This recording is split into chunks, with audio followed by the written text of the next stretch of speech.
Hi, and welcome to the sound design presentation by Robert Gustafsson, using FMOD to implement sounds into the game Cube 2, Sauerbraten.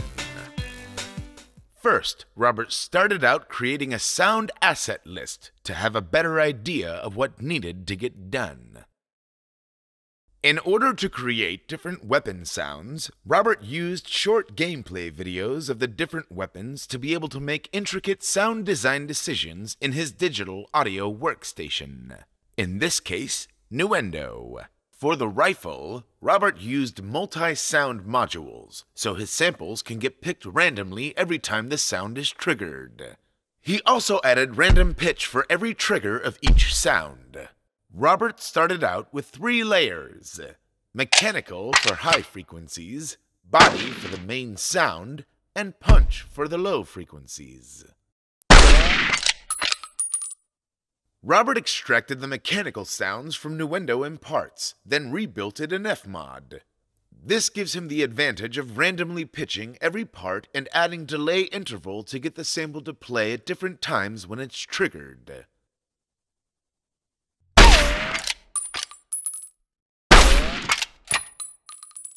For the grenade launcher, Robert wanted more of a futuristic sound for a futuristic weapon. Here, he added synthetic sound with the help of Massive for the bounce and the hit.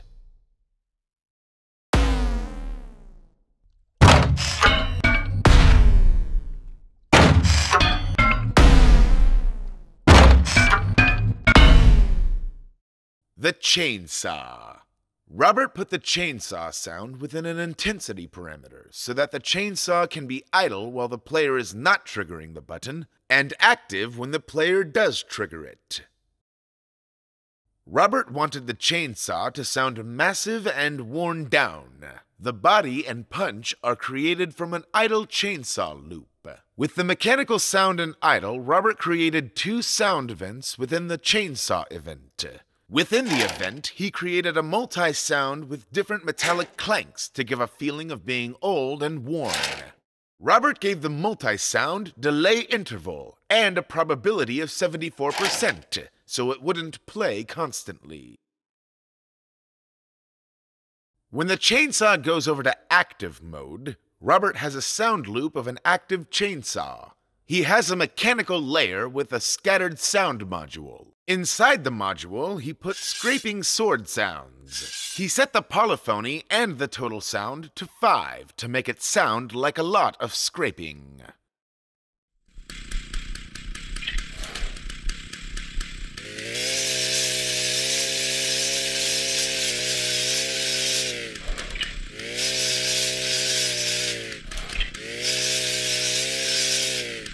Here are some of the other weapon sounds Robert added to the game.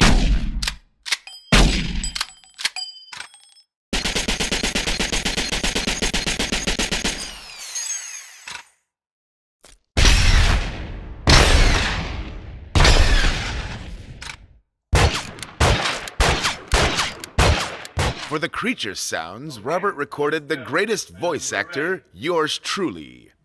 He recorded in high quality so he could have more freedom to manipulate the voice. Robert created most of the creature sounds with 1 to 4 layers, depending on the creature. He manipulated the voices with pitch and other fun plugins. Not that it needed any manipulation. Here is the ball. Here is the goblin. Here is the ogre, and here is the knight. The knight's voice was piped through absinthe. For the creature attacks, Robert wanted a shooting sound and an attacking voice. To do this, Robert placed 2 events inside the attack event, just to have better control of the 2 different events. For the creature's footsteps, Robert recorded different shoes and even the classic coconut trick for hooves. Of course, he did twist the coconut sound in Nuendo. For most of his field recording, Robert would clean up with the help of iZotope's RX3.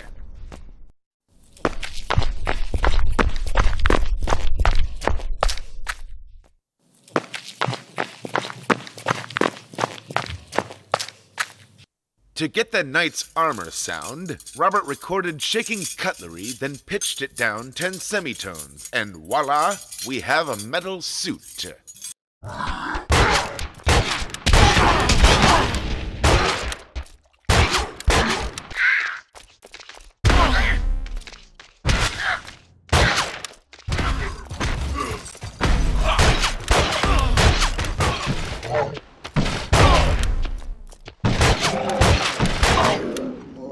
For the player, Robert went with my amazing normal human voice. For the player's movements, he recorded running in sneakers and shook tools together to create the sound of running with a lot of gear. For the water splashes, Robert dipped his feet in a filthy lake, once again proving he'll do anything to get the sounds he needs. Disgusting.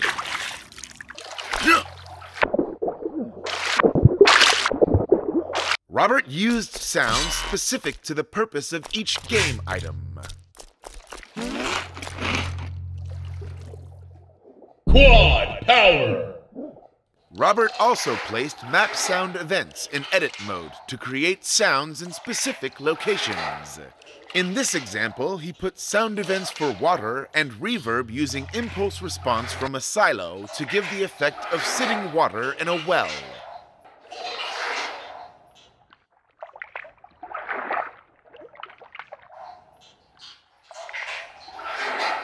Robert placed his own music in a track with a health parameter that cuts off specific frequencies when you're near death. But that was not enough for Robert. No. Robert also made a snapshot that cuts the frequencies of the sound effects and put in samples of heavy breathing for when you're about to meet your maker.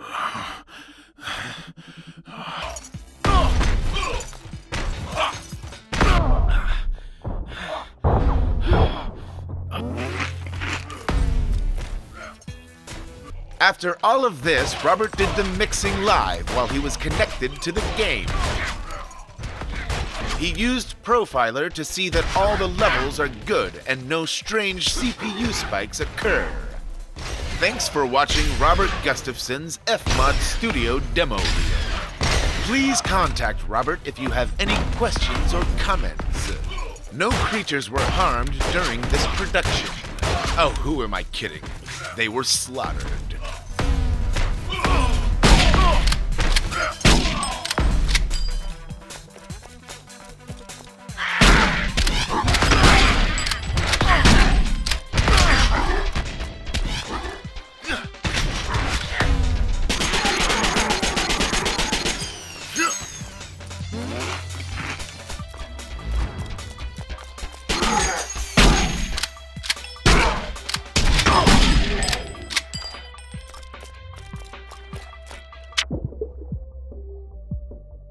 Quad power!